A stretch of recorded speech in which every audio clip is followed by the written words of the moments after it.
اعوذ باللہ السمیع العلیم من الشیطان الرجیم من حمزہ ونفخہ ونفسی۔ سورہ بقرہ کی آیت نمبر 111 اور 112 میں اللہ رب العالمین فرماتا ہے، اور اہل کتاب کہتے ہیں کہ جنت میں یہودیوں اور عیسائیوں کے علاوہ ہرگز کوئی داخل نہ ہوگا۔ یہ ان کی خوش فہمیاں ہیں۔ اے رسول صلی اللہ علیہ وسلم، آپ ان سے کہیے کہ اگر تم اس دعوے میں سچے ہو تو کوئی دلیل پیش کرو۔ اے رسول صلی اللہ علیہ وسلم، کہہ دیجئے جنت کسی خاص فرقہ کی جاگیر نہیں۔ جو شخص بھی اللہ کے آگے سر تسلیم خم کر دے گا اور نیک عمل کرتا رہے گا تو بس اس کے لیے اس کے رب کے یہاں اس کے اعمال کا اجر و ثواب ہے، اور ایسے لوگوں کو قیامت کے دن نہ کوئی خوف ہوگا اور نہ کوئی غم۔ یہودی کہتے تھے کہ جنت میں یہودیوں کے علاوہ کوئی داخل نہیں ہوگا۔ عیسائی کہتے تھے کہ عیسائیوں کے علاوہ جنت میں کوئی داخل نہیں ہوگا۔ عیسائی اور یہودی آپس میں ایک دوسرے کو حق پر نہیں سمجھتے تھے، کیونکہ اللہ رب العالمین فرماتا ہے سورہ بقرہ کی آیت نمبر 113 میں، یہودی کہتے ہیں کہ عیسائی حق پر نہیں، اور عیسائی کہتے ہیں کہ یہودی حق پر نہیں۔ الغرض دونوں فرقے صرف اپنے کو حق پر سمجھتے تھے اور صرف اپنے کو جنتی سمجھتے تھے۔ ان کا دعویٰ تھا کہ مسلمین کیونکہ ان کے راستے پر نہیں، لہذا مسلمین جنت میں ہرگز نہیں جا سکتے۔ اللہ تبارک و تعالی نے فرمایا، تلک امانیہم، یہ ان کی خود فہمیاں اور خام خیالیاں ہیں جن کی ان کے پاس کوئی دلیل نہیں۔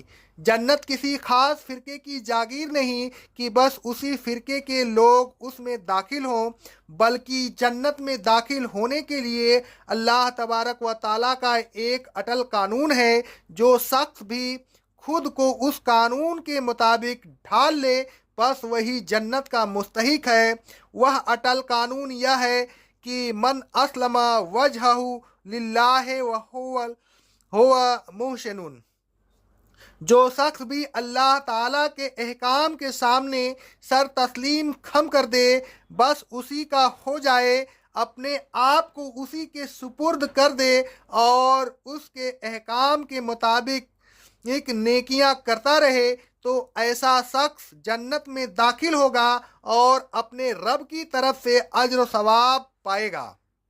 اسے قیامت کے دن کسی قسم کا نہ خوف ہوگا اور نہ غم، اور جنت میں بھی اس کی زندگی خوف و غم سے خالی ہوگی۔ سرو اور مسرت، عیش و راحت میں وہ سادہ و فرحاں ہوگا۔ سورہ القاریہ کی آیت نمبر 7 میں اللہ رب العالمین فرماتا ہے، وہ پسندیدہ عیش و راحت میں ہوں گا۔ آگے اللہ رب العالمین فرماتا ہے سورہ حل اتاک حدیث الغاشیہ کی آیت نمبر 11 میں، اللہ تعالیٰ نیک لوگوں کو تر و تازگی اور مسرت و شادانی سے بہرہ اندوز کرے گا۔ سورہ المطففین کی آیت نمبر 24 میں اللہ رب العالمین فرماتا ہے، تم ان کے چہروں سے تر و تازگی کے آثار دیکھو گے۔ مغفرت کے مندرجہ بالا اٹل قانون کا ذکر اللہ رب العالمین نے قرآن مجید میں کئی جگہ فرمایا ہے۔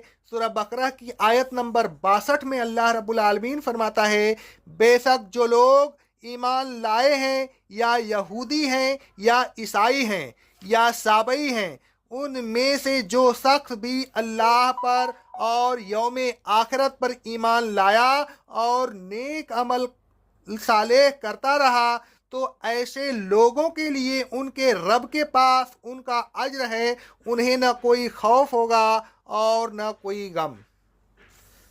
سورہ انعام کی آیت نمبر 48 میں اللہ رب العالمین فرماتا ہے، جو شخص ایمان لائے اور اپنی اصلاح کر لے تو اسے نہ کوئی خوف ہوگا اور نہ کوئی غم۔